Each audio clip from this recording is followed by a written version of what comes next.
Okay.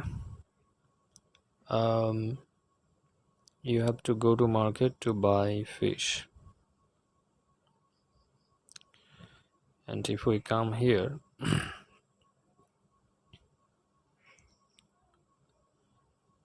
to be a good citizen, you have to prepare yourself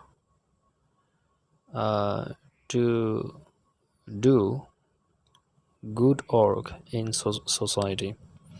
তো আমরা যদি এইটুকু নেই আজকে, to be a good citizen বাদ দিয়ে এটাকে ছোট রাখার জন্য, you have to prepare yourself. You have to prepare yourself. তারপরে এখানে কি বলছে? To do good work in society. To do good work in society. Okay, তো এখানে আমরা তাহলে you have to prepare yourself, তোমাকে নিজেকে প্রস্তুত করতে হবে, এটা আমরা আগে থেকে জানি। তোমাকে নিজেকে প্রস্তুত করতে হবে two do good work in society, সমাজে ভালো কাজ করতে। তোমাকে নিজেকে প্রস্তুত করতে হবে সমাজে ভালো কাজ করতে, বা সমাজে ভালো কিছু করতে, বা সমাজে ভালো কাজ করতে তোমাকে নিজেকে প্রস্তুত করতে হবে। একটু এদিক থেকে বললে আরো ভালো হয়। তো এটাই ছিল। তো তার আগে এই যে এখানে ছিল to be a good citizen, তো এখানে গুড সিটিজেন লাগিয়ে দিলে যেটা হইতো যে ভালো নাগরিক হওয়ার জন্য তোমাকে, ওকে, তো সেটা হতো to be a good citizen you have to prepare yourself to do good work in society. ভালো নাগরিক হতে তোমাকে সমাজে ভালো কাজ, oh boy, to be a good citizen you have to prepare yourself to do good work in the society. ভালো নাগরিক হতে তোমাকে নিজেকে প্রস্তুত করতে হবে সমাজে ভালো কিছু করার জন্য, ভালো কাজ করার জন্য, যেভাবে হোক না কেন। আমরা এটাকে ছেড়ে দিচ্ছি এখন। তারপরে এখানে যে আছে well, then how can you prepare yourself. সুন্দর, তো আমরা এটা নিয়ে আসি এখন।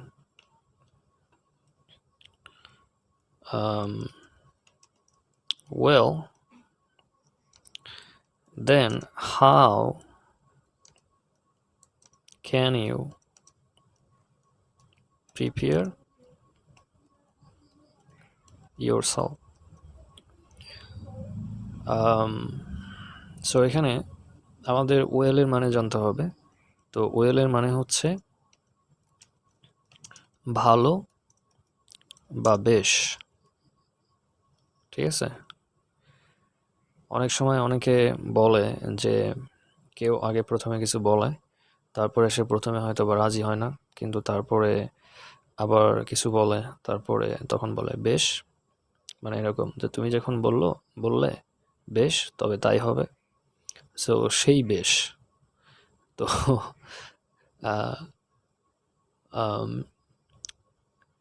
So well, then how can you prepare yourself, আমরা যদি ওয়েলটা এখন আপাতত বাদ দিই, সো এই যে দেনের মানেটা জানি। সো দেনের আসলে আমরা এখানে দুইটা মানে আছে। প্রথম মানে হলো তারপর, এবং আর একটা মানে হয় সেটা হচ্ছে তাহলে। সো এখানে কিন্তু তাহলেটা ব্যবহার হবে, how can you prepare.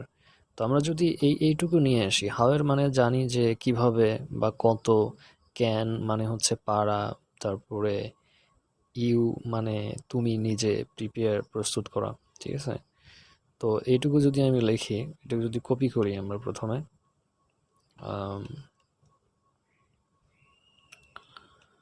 How can you prepare, তুমি কিভাবে প্রস্তুত করতে পারো, বা বা তুমি কিভাবে তৈরি করতে পারো, ঠিক আছে? তুমি কিভাবে, ও বয়, তো তৈরি তৈরি সো এখানে আমাদের একটা কনফিউশন আছে, আমরা তাড়াতাড়ি 4 জিবির কাছ থেকে শিখে আসবো যে এখানে দীর্ঘ ইকার হবে না, রস্বইকার হবে। সো ওকে, সো আমাদের কোন কনফিউশনের কোনো কারণ ছিল না, এটাই ঠিক ছিল। তুমি কিভাবে তৈরি করতে পারো, তুমি কিভাবে তৈরি করতে পারো, পারো। আই থিঙ্ক এটা ঠিক আছে, এখানে শুধু বয়সন্দ্র হতে পারে, আই ডোন্ট নো। সো ওখানে আমি ফোকাস দিচ্ছি না, তুমি কিভাবে তৈরি করতে পারো। তো যাই হোক, তারপরে আমি যদি এখানে বসাই ইয়োর সেলফ, তাহলে তোমার হবে তুমি কিভাবে নিজেকে তৈরি করতে পারো, তুমি কিভাবে নিজেকে তৈরি করতে পারো, নিজেকে, তুমি কিভাবে নিজেকে তৈরি করতে পারো। So how can we prepare yourself, তুমি কিভাবে নিজেকে তৈরি করতে পারো। তাহলে এর আগে যদি আমরা এখন দেনটা বসাই, then how can you prepare yourself, তুমি নিজেকে কিভাবে তৈরি করতে পারো, তাহলে তুমির আগে এখানে বসবে, তাহলে তুমি কিভাবে নিজেকে তৈরি করতে পারো। তারপরে এখানে আছে ওয়েল, সো ওয়েলটা যদি আমরা বসাই,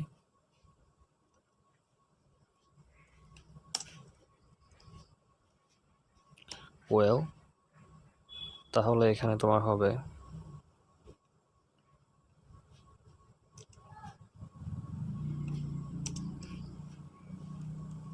বেশ, বেশ, তাহলে তুমি কিভাবে নিজেকে তৈরি করতে পারো। Well then how can you prepare yourself, বেশ, তাহলে তুমি কিভাবে নিজেকে তৈরি করতে পারো, এরকম। তো আমরা যদি পরে যাই, এখানে বলছে ফার্স্ট ইউ নিড নলেজ, ঠিক আছে?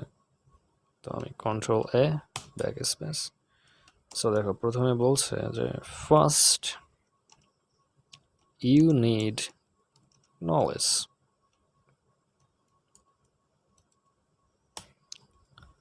First you need knowledge.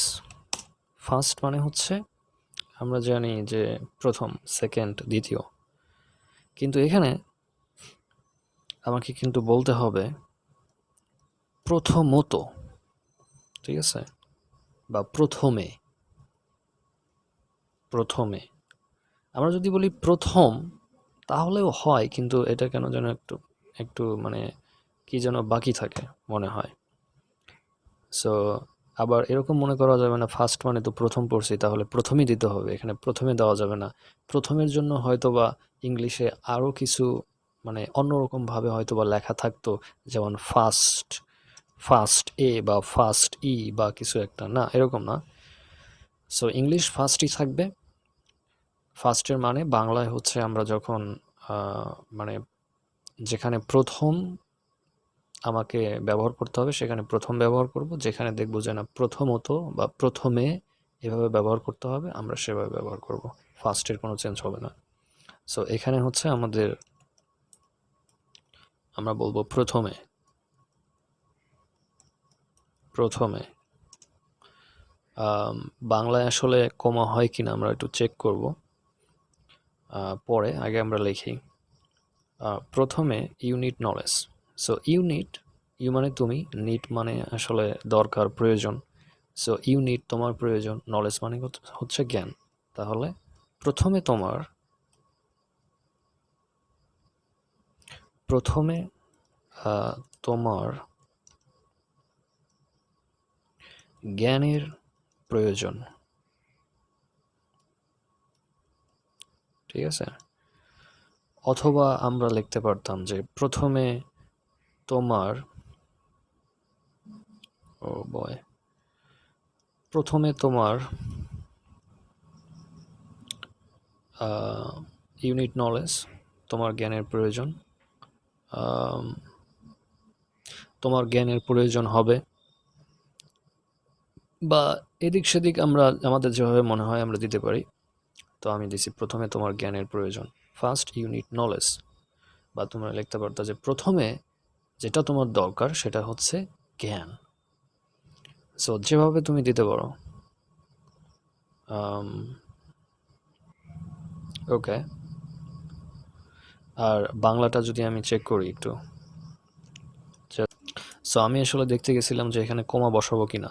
তো এখানে ব্যাপার হচ্ছে ইংলিশে এই কমা দেওয়াটা আসলে কমন, কিন্তু বাংলায় আসলে আমরা নর্মালি কমা দেই না। তবে কমা আমরা দিতেও পারি যদি আমরা আসলে মানে এক্সপ্লিসিটলি বুঝাই যে এখানে আমরা একটু থামতেছি। এটা যদি আমি সেইভাবে মানে বুঝাতে চাই, বুঝাই দিতে চাই, তাহলে সেক্ষেত্রে আমরা দিতে পারি, কিন্তু নর্মালি আমরা দিব না, দেওয়ার প্রয়োজন হয় না। ওকে, সো আমরা আর একটু দেখবো এখানে। এই যে এখানে দেখো যে এখানে একটা সুন্দর আছে, today's society is knowledge based. আমরা ওটা নিয়ে আসি। টুডে, এই যে টুডে মানে হচ্ছে আজকে, ঠিক আছে? এখানে একটা অ্যাপোজিটিভ দিয়ে আমি এস দিয়ে দিলাম, তাহলে হলো আজকের। ওই যে ওখানে তোমার যেরকম হয় যে করিম মানে তো একটা নাম, ঠিক আছে? করিম। সো এখানে আচ্ছা, এখানে একটু ব্যাপার আছে। আচ্ছা,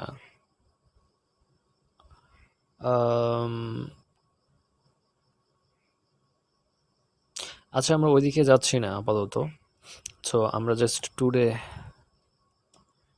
টুডেস, টুডেস আজকের, ঠিক আছে? আজকের। তারপরে society is knowledge based, today's society is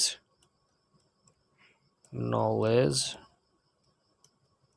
based. তো আজকের সমাজ, সোসাইটি মানে হচ্ছে সমাজ, হলো নলেজ বেসড। নলেজ মানে জ্ঞান, আর বেস এর এই বেসটা যদি আমরা আলাদা থাকে, সো এটা হচ্ছে আমাদের মূল শব্দ।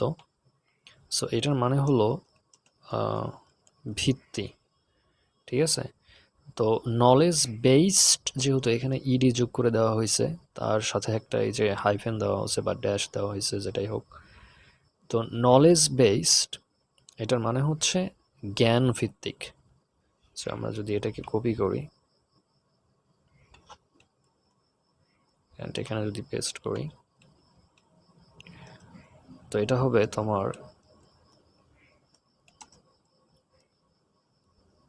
জ্ঞান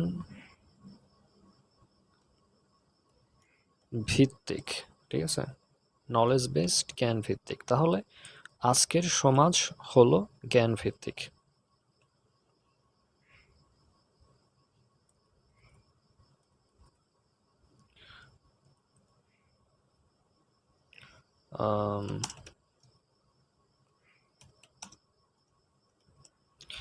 আজকের সমাজ, আজকের সমাজ হলো, এই যে হলো যেটা, এখানে আমাদের একটু ছোট্ট কনফিউশন আছে, আমরা ফিরে আসি।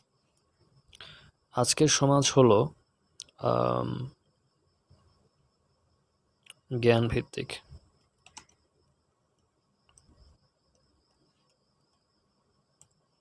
ঠিক আছে? আজকের সমাজ হলো জ্ঞান ভিত্তিক। Today's society is knowledge based, আজকের সমাজ হলো জ্ঞান ভিত্তিক। এরকম এখানে অনেক কিছু এখানে হতে পারে, তারপরে যদি বেসড হয় তাহলে সেটা ওই অনুযায়ী ট্রান্সলেশন হবে। ওকে, আমরা যদি আরও কিছু করি, without having knowledge, without having knowledge of modern science. So আমরা এইটুকু নিব, modern sciences, sciences, I don't know if that's a correct word, but let me just write it here first. Without having knowledge of modern science, without having knowledge of modern science. Okay. Without having knowledge of modern sciences দেওয়া আছে, এটা হতে পারে আমরা আসলে একটু check করব chat জিপিটির সাথে, এআই এর সাথে।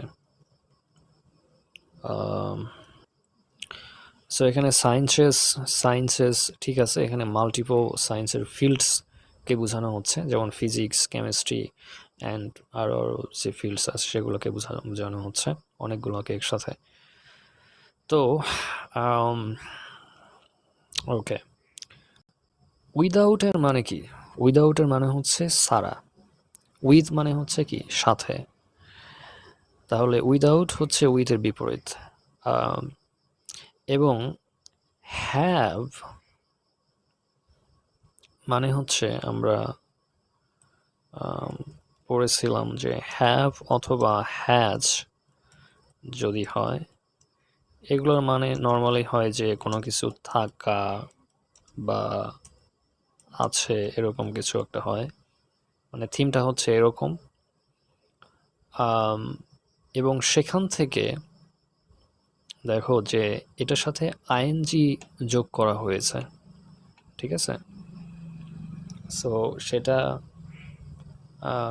আমি এখন আলোচনা করতেছি না, তবে এই যে এইটুকু যদি আমরা দেখি, এখানে বলা আছে হ্যাভিং নলেজ।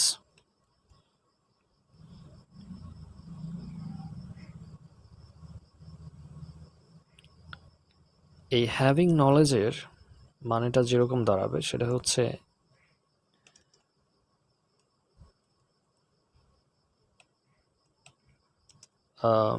জ্ঞান থাকা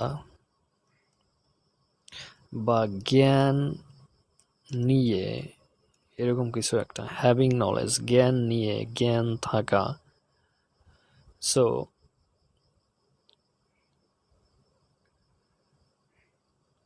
সো এখানে যেটা বলা হয়েছে উইদাউট হ্যাভিং নলেজ, তাহলে এটার মানে দাঁড়াবে, আমি মনে করি without having knowledge, having knowledge, without having knowledge of modern science. আমার কাছে মনে হয় যে উইদাউট, বা আমরা যদি এটাকে একবারে নিয়ে আসি, without having knowledge of modern science, আমরা এটাকে একবারে করব, একবারে করলে এটা মানে বুঝতে সুবিধা হয়, যে without having knowledge of modern science. So আমরা প্রথমে মডার্ন সায়েন্স এইটার আসলে মানে জানবো। সো এখানে সায়েন্সেস আছে, সো আমরা বিজ্ঞানগুলি এখানে ধরতে পারি। তো মডার্ন মানে হচ্ছে আধুনিক, তাহলে মডার্ন সায়েন্সেস মানে হচ্ছে আধুনিক বিজ্ঞানগুলো, ঠিক আছে? সো মডার্ন সায়েন্সেস, আমি যদি এখানে লিখি যে মডার্ন, মডার্ন মানে আধুনিক, অ্যান্ড সায়েন্সেস, তাহলে আধুনিক, যদি এখানে এস না থাকতো তাহলে হতো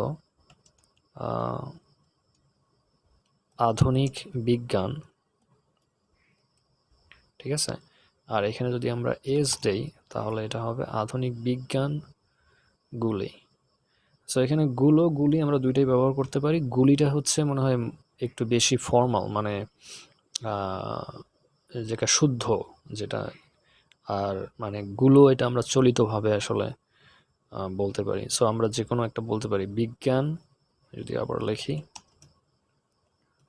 বিজ্ঞানগুলি, আধুনিক, আধুনিক বিজ্ঞানগুলি, ঠিক আছে? তো আমরা যদি এখন এটাকে কেটে দিই, কেটে দিয়ে বলি যে এই যে পুরোটা যদি এখন দেখি যে without having knowledge of modern sciences, আধুনিক বিজ্ঞানের জ্ঞানগুলি ছাড়া, আধুনিক বিজ্ঞানের